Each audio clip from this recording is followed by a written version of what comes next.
Hi Virgo, good afternoon and welcome to your reading. This reading already has my full attention, and honestly, this feels like a really important message. Let's see what the cards have to say. You've been quiet about it. That's the part that breaks my heart the most. You didn't scream, you didn't make a scene. You didn't drag anyone's name through the mud, even when they were dragging yours through the dirt with both hands. You absorbed it.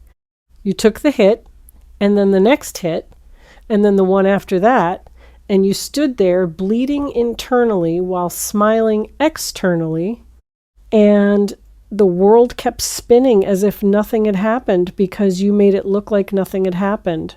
That's your gift and your curse, this extraordinary, almost inhuman ability to endure things quietly, to metabolize pain in private, to show up the next morning with your hair combed and your voice steady and your dignity wrapped around you like armor, while underneath it your entire being was screaming for someone, anyone, to see what was being done to you and say, enough, this is wrong, this stops now. Nobody said it. Not one person in the room where it was happening stood up and said what needed to be said. And the silence of the people who watched, the ones who saw and said nothing, the ones who knew and pretended they didn't, the ones who benefited from your suffering by simply not being the target of it, that silence became its own wound. Sometimes the deeper one, because the cruelty of the person who hurt you was at least visible, at least nameable, but the complicity of the ones who watched, that lived in a gray area you couldn't quite articulate, a place where betrayal wears the mask of neutrality and cowardice disguises itself as not wanting to get involved. I need you to hear something right now that is going to land in a place inside you that hasn't been touched in a very long time. What was done to you was seen, not by the people in the room, not by the ones who should have spoken up, but by something far older, far larger, far more invested in your well-being than any human observer could ever be. And that something, call it God, call it the divine, call it source, call it the intelligence woven into the fabric of existence itself, that something is not neutral. It is not sitting passively on a cloud, watching human cruelty unfold with detached philosophical interest. It is furious, not the petty, ego-driven fury that humans mistake for anger, a sacred fury. The kind that moves through the foundations of reality like tectonic pressure, slow and invisible until the moment it's not, until the moment the earth splits open and swallows what was built on corrupt ground. That fury has your name attached to it. It is fury on your behalf, and it is already in motion. Let me be clear about what I mean when I say you were tortured, because the word might feel too strong to some people hearing this. And I need to make sure we're not softening what happened to make it more palatable for comfortable ears. Torture isn't always physical. It isn't always loud. Some of the most devastating forms of torture are psychological, emotional, relational, carried out not with instruments, but with words, with exclusion, with calculated campaigns of character destruction that leave no visible bruise but shatter a person's sense of reality, belonging, and self-worth. What was done to you was systematic. It wasn't a single incident. It wasn't a misunderstanding that got out of hand. It was a pattern, deliberate, sustained, and participated in by multiple people who each played their role in the architecture of your suffering. Some of them were active participants. They threw the stones. They crafted the lies. They weaponized information against you, twisted your words until they were unrecognizable, took the most innocent things you said or did and reframed them as evidence of something dark. And others were passive participants, the audience members who watched the stoning without ever questioning who threw the first rock or why. Both groups are accountable. Both groups are being called to account. And neither group is prepared for what that accounting is going to look like. There's a specific quality to what happened that I want to name because I think it's the part that has wounded you most deeply, even more than the lies themselves. It's the injustice of being misrepresented by people who knew better. These weren't strangers making assumptions about you based on incomplete information. These were people who had access to the truth. People who sat at your table. People who received your kindness, your generosity, your vulnerability, your trust. They knew who you were. They had firsthand experience of your character, your heart, the way you show up for the people you care about, and they chose with full knowledge of the truth to construct a false version of you and present it to the world as if it were real. They took the raw material of your life and edited it maliciously, cutting out every frame that showed your goodness and splicing together a narrative that made you look like the villain in a story where you were actually the most wounded character. The audacity of that, the sacrilege of that. Taking someone's authentic self and remaking it into a monster to serve your own agenda, there is something profoundly unholy about that act, something that violates a law deeper than any legal system, a spiritual law that says you do not bear false witness against the innocent. And that law, unlike human laws, has no statute of limitations. It doesn't expire. It doesn't get reduced for good behavior. It waits and it collects. I want to talk about what this did to you internally, because the external damage, the lost relationships, the closed doors, the reputation that was poisoned, that's visible, that's quantifiable. But the internal damage is where the real devastation lives, and it's the part no one asks about because no one knows to ask. What happens to a person when they're consistently misrepresented is something like an identity earthquake. The ground beneath your sense of self begins to shake. Not because you believe the lies, you know the truth about who you are, but because the gap between how you see yourself and how others have been made to see you becomes so wide that you can't bridge it anymore. You walk into a room knowing you're kind, and the room has been told you're manipulative. You offer help knowing your intentions are genuine, and the recipients have been primed to suspect ulterior motives. You try to speak your truth and discover that the channels of communication have been contaminated, that anything you say will be filtered through a lens someone else installed, a lens designed to distort your light into something that looks like darkness. And eventually, even though you know who you are, the exhaustion of constantly having to prove it starts to erode something.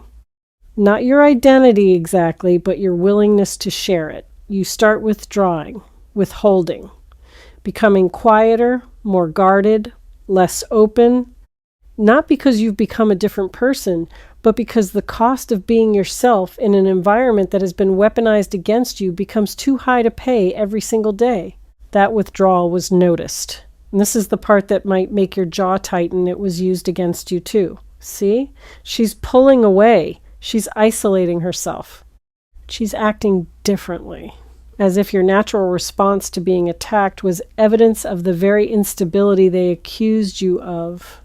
They created the wound and then pointed to your bleeding as proof that something was wrong with you.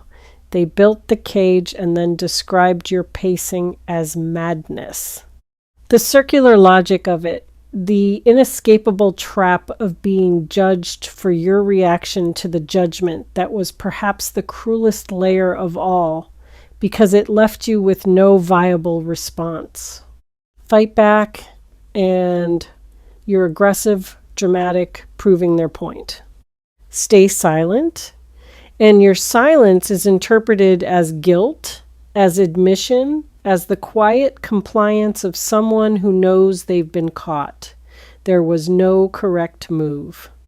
Every option had been preemptively poisoned. And so you froze. Not out of weakness, out of a kind of spiritual paralysis that occurs when a genuinely good person realizes that the game has been rigged so thoroughly that playing it in any direction leads to the same outcome. But here's what they didn't account for. Here's the variable that no amount of human cleverness can control or predict. There's a force in this universe that remembers not the way humans remember selectively, conveniently, filtered through ego and self-interest. A perfect remembering and accounting so thorough that it includes not just actions but intentions, not just words but the energy behind them, not just what was done but what was felt by the person it was done to. Every tear you cried alone. Every night you lay awake wondering what you did to deserve this. Every morning you had to reconstruct your sense of self from the rubble of someone else's lies. Every silent prayer you sent upward that was just a single word, why, repeated until it lost its shape and became just breath, just ache, just the sound of a human being who has been broken by injustice, asking the universe if it's paying attention. It was paying attention. Every single moment was recorded, and the record is now being reviewed. The divine fury I mentioned isn't anger the way you and I experience anger. It's not reactive or volatile or prone to burning out after the initial flare. It's structural. It's the universe itself refusing to allow an imbalance this severe to persist indefinitely. Think of it like a scale that has been held down on one side by force, the weight of lies, the weight of collective cruelty, the weight of unchallenged injustice, pressing down and down and down, while the other side, your side, the side of truth, hangs suspended in the air, ignored, dismissed, waiting. That scale has a breaking point. Every system of imbalance does. And the force that has been holding it down is not stronger than the force that demands equilibrium. It just had a head start. But gravity always wins. Truth always settles. And when this particular scale tips, and it is tipping right now, as you hear these words, the correction won't be proportional. It will be overcorrective. Because the universe doesn't just restore balance, it compensates. It adds weight to the side that was wronged, as if to say, not only were you right, but you will be so visibly, so undeniably, so publicly vindicated that no one will ever be able to question which side the truth was on.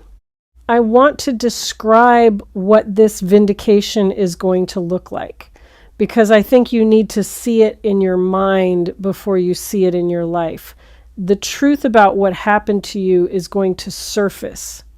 Not because you force it, not because you launch a campaign of exposure or revenge or strategic information warfare. You won't have to do any of that. The truth is going to surface because the very people who participated in your destruction are going to be the ones who unravel the lie. Not intentionally, never intentionally. But the same dysfunction that allowed them to target you in the first place is going to turn inward. The alliance that was built on your suffering was never stable, because alliances built on cruelty never are. They're held together by a common enemy, and when that enemy is no longer accessible, when you've withdrawn enough that you're no longer providing fresh material for their narrative, they turn on each other. The same tongues that spoke against you will begin speaking against each other. The same willingness to distort the truth for personal advantage will manifest within the group, directed now at former allies. And in that internal collapse, the truth about you will emerge as collateral, not as the main event, but as a byproduct of their unraveling. Someone will say something, defending themselves in a conflict with another member of the group, and in their defense, they'll inadvertently reveal what was done to you. The lie will contradict itself. The story will develop holes. And the people on the periphery, the ones who heard the rumors, who accepted the distorted version without questioning it, who pulled away from you based on secondhand information, those people will begin to see the cracks. And once they see the cracks, the entire structure falls. There's someone specific, and I feel this very strongly. There's someone who was part of what happened to you, who is already experiencing the beginning of this unraveling. They're losing sleep. They're losing peace. They're experiencing a discomfort they can't attribute to anything specific. A persistent inner agitation that follows them from morning to night, that sits on their chest when they lie down, that whispers to them in quiet moments with a voice that sounds a lot like their own conscience finally waking from a long and convenient slumber. This person didn't lead the campaign against you, but they participated. They added their voice to the chorus. They could have spoken up for you and didn't. They could have told the truth and chose not to. And now the weight of that choice is settling into their body in a way that no distraction can alleviate. They're going to reach out, maybe to you directly, maybe to someone connected to you, but there's an attempt at contact coming from this person. And it's going to carry the unmistakable energy of someone who is trying to relieve their own conscience. How you respond is entirely your choice, and there is no wrong answer. But know that their reaching out is the first domino, and behind it, a long chain of revelations is lined up, each one knocking the next into motion. What the divine is demanding, and I use that word with full weight, demanding, not requesting, not suggesting, not gently encouraging, what is being demanded is the restoration of your name. Your name. Not your reputation, which is what others think of you. Your name, which is the energetic signature of who you actually are. Your name has been dragged through filth by people who weren't worthy of speaking it, and the spiritual consequence of that desecration is now being enforced, not by you. By something that considers your innocence sacred and their violation of it an offense against the order of existence itself. And the form this enforcement takes is not punishment in the way humans understand punishment. It's exposure. The most devastating consequence the universe can deliver to someone who built their position on lies is simply to turn the lights on. No added cruelty necessary, no revenge required. Just light, just visibility, just the sudden, blinding, inescapable experience of being seen for exactly what you are by the very people you performed for. That's what's happening to them. The lights are coming on, and what those lights reveal is not going to be pretty. I want to shift my focus back to you now, because as important as the vindication is, what matters more to me is what happens inside you as it unfolds. Because vindication, when it finally arrives, doesn't always feel the way you imagined it would. You've probably fantasized about this moment, and there's no shame in that. Every innocent person who was wronged fantasizes about being proven right.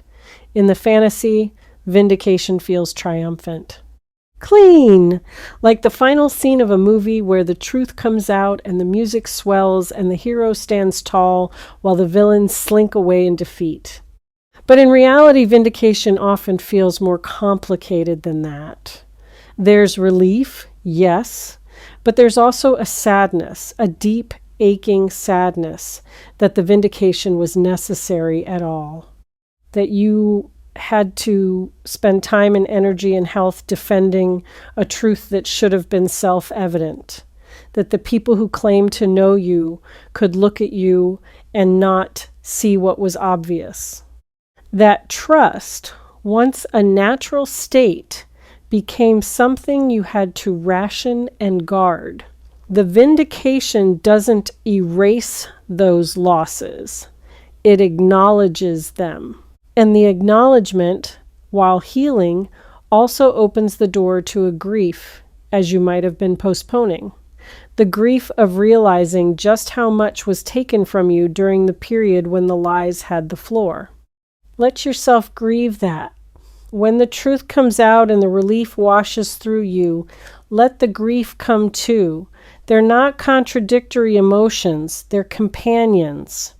They arrive together because justice without mourning is incomplete. You need to honor what was lost before you can fully step into what's being restored, the time. The relationships that were poisoned beyond repair, the opportunities that evaporated when your name was attached to a narrative you didn't author.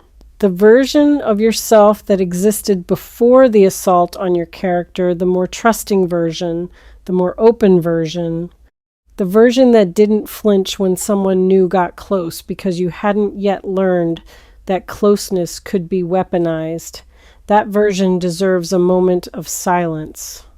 Acknowledgement that she existed and she was beautiful, and losing her was a real loss, even as the person you've become in her absence is stronger and wiser and more discerning than she ever was.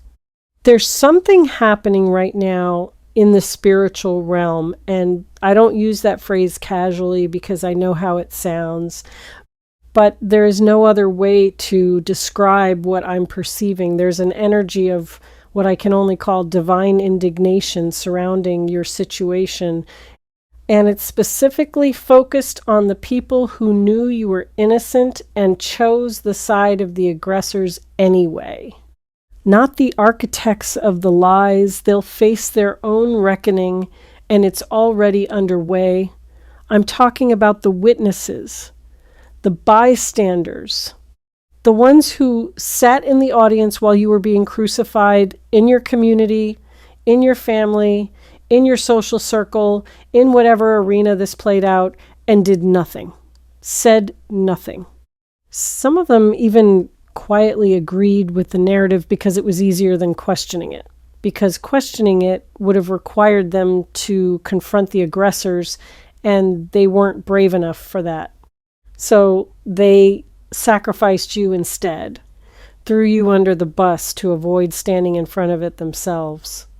And now the same force that's coming for the architects is coming for them, not with the same intensity, but with an unmistakable message.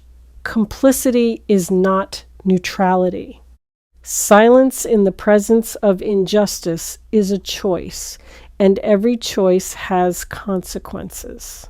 Some of these bystanders are going to come back to you. I see multiple people, not just one, multiple making their way back to your life over the coming period with varying degrees of awkwardness, regret, and sheepishness. Some will apologize.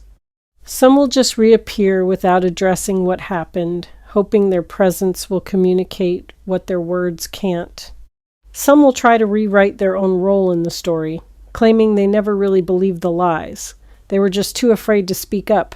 They always knew you were innocent.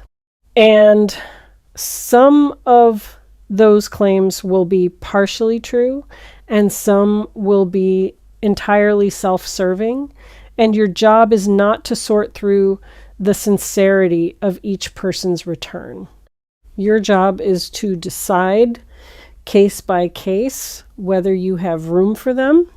Some of them you will welcome back, not because they deserve it, but because your heart is large enough to hold reconciliation, and you recognize that fear makes cowards of people who aren't inherently cruel.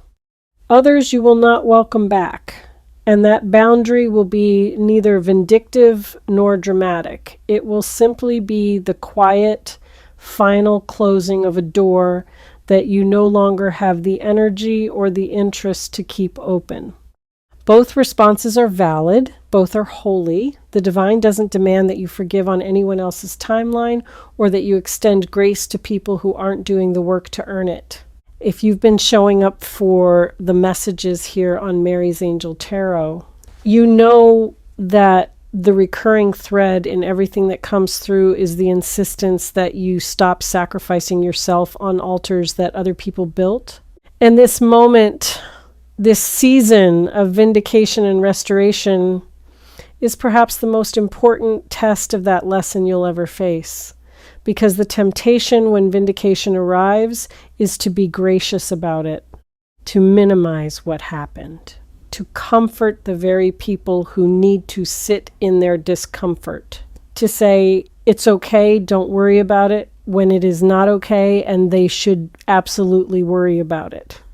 Your instinct toward mercy is one of your most beautiful qualities, But mercy without discernment is just self-harm wearing a spiritual costume.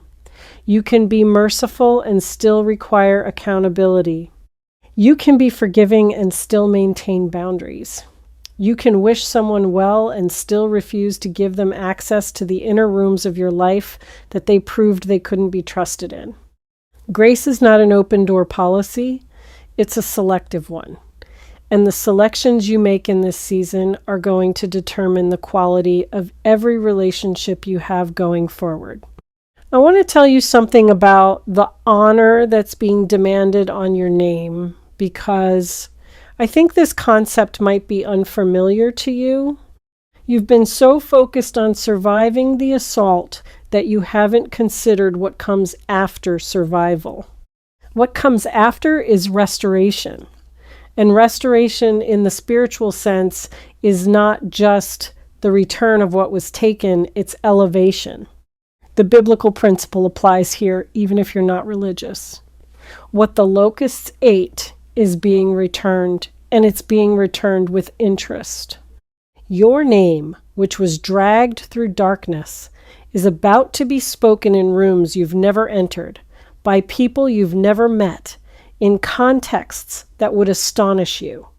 Opportunities that were blocked by the contamination of your reputation are going to open, not because you campaigned for them or proved your innocence in some public forum, but because the energy around your name is shifting. The spiritual charge of it is being cleansed. And as that cleansing takes effect, the doors that were closed by lies will be opened by truth. Not the same doors, necessarily, but better ones. Doors you didn't even know existed. Doors that lead to spaces so aligned with your authentic self that walking through them will feel less like entering somewhere new and more like coming home. There's something I also want to address about the loneliness of innocence, because I don't think it gets talked about enough. Being the innocent one in a situation like this is isolating in a way that's hard to explain to anyone who hasn't experienced it. Everyone assumes the person being accused has a support system, has allies, has someone in their corner. But when the accusation is crafted cleverly enough, when the narrative is controlled tightly enough, the innocent person often finds themselves standing completely alone. The very people who should have been their advocates have been turned against them. The truth, which should be self-evident, has been obscured by a fog of lies so thick that even reasonable people can't see through it. And the innocent person is left in the impossible position of trying to defend themselves against accusations that are unfalsifiable accusations rooted not in specific incidents but in vague impressions, whispered concerns, general feelings of something is off about them that are impossible to counter because they were never grounded in anything concrete to begin with. That loneliness, the particular loneliness of being innocent in a room that has decided you're guilty, is one of the most psychologically devastating experiences a human being can endure. It fractures your relationship with reality itself. You start wondering if maybe they're right. Maybe you are the problem. Maybe there's something wrong with you that everyone else can see and you can't. That thought, that poisonous, insidious, reality-distorting thought is the real damage, not the loss of relationships or reputation, as painful as those are. The real damage is the moment an innocent person begins to question their own innocence. The moment the lies penetrate deep enough to infect your self-perception. The moment you look in the mirror and instead of seeing the truth, you see a flicker of the monster they made you out to be. If that happened to you, if there were moments where you genuinely wondered if you were the one who was wrong, I need you to hear this with every cell of your being. You were not wrong. You are not what they said you are. You are not the distorted reflection they created. The doubt you felt was not your intuition telling you something, it was their programming taking root. And the fact that it took root speaks not to its truth, but to the sustained, relentless pressure with which it was applied. A lie told once is easily dismissed. A lie told 100 times by multiple voices in multiple settings, with coordinated consistency. That lie begins to feel like truth simply through repetition. It's not truth. It was never truth. And the part of you that held on, even by a thread, even through the darkest moments of self-doubt, the part that whispered, "No, I know who I am," that part saved you. That part is the hero of this story, not the people who are about to be exposed, not the universe delivering its correction. You, the version of you that refused to be rewritten, that tiny, fierce, unextinguishable flame of self-knowledge that burned when everything else went dark. The honor being restored to your name isn't just about public perception, although that will shift dramatically. It's about the restoration of your relationship with yourself, the rebuilding of self-trust that was damaged by the sustained assault on your identity. The slow, tender process of looking in the mirror again and seeing only truth, not their version of you, not the doubt they installed, not the monster they illustrated, but you, the real one. The one who endured something that would have destroyed a lesser spirit and emerged not just intact but illuminated. Because that's what suffering does to an innocent heart. It doesn't corrupt it. It clarifies it.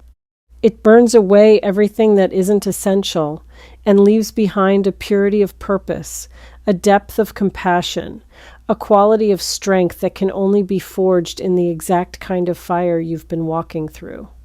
I see you on the other side of this. And the person I see is not bitter, not hardened, not consumed by a desire for revenge or obsessed with watching the people who hurt you get what's coming to them. The person I see is free, genuinely, profoundly, almost shockingly free. Free in the way that only someone who has been unjustly imprisoned and then fully exonerated can be. There's a lightness to you on the other side of this that is almost impossible to describe. It's not the lightness of someone who has never suffered. It's the lightness of someone who has suffered completely, has been vindicated completely, and has released the entire experience into the hands of something greater than themselves. You're not carrying it anymore. You've set it down. And the space that opens up when you finally set down a burden you've been carrying for so long, that space is enormous. That space is where your new life begins. And the people who tortured you, they're about to discover something that every person who harms an innocent eventually learns. The protection that surrounds a pure heart is not passive.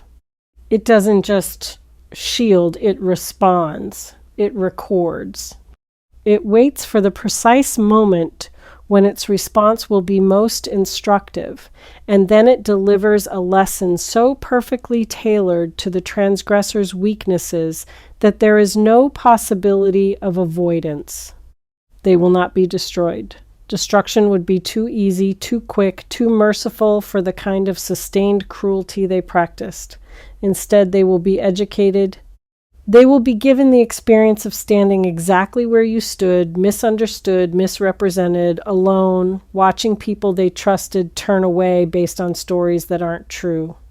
Not as punishment, but as curriculum. Because the universe is, above all things, a teacher. And some lessons can only be learned by living them. You don't need to watch that lesson being delivered. You don't need to monitor their suffering to ensure it's sufficient. Your chapter in this story is the chapter of restoration, not retribution. The retribution belongs to forces far more precise and far more patient than any human capacity for revenge. Your energy, from this moment forward, belongs to the life that's opening before you, the life where your name is clean, your heart is known, your spirit is honored, and the truth about who you are speaks so loudly that no lie, no matter how cleverly constructed, can ever compete with it again. You survived the unsurvivable, You remained innocent in a system designed to make you guilty.